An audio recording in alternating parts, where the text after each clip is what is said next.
اللهم أهل الكبرياء والعظمة وأهل الجود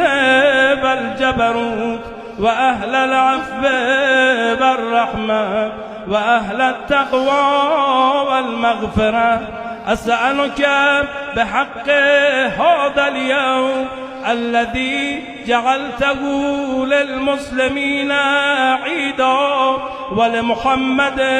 صلى الله عليه وآله ذخرا وشرفا وكرامة ومزيدا، أن تصلي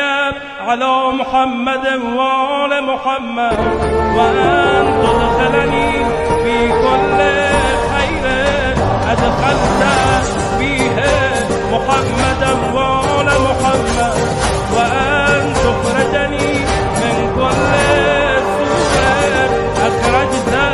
منه محمدا وآل محمد، صلواتك عليهم وعليهم. اللهم إني أسألك خير ما سألك به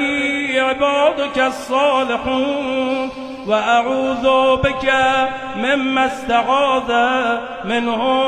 عبادك المخلصون.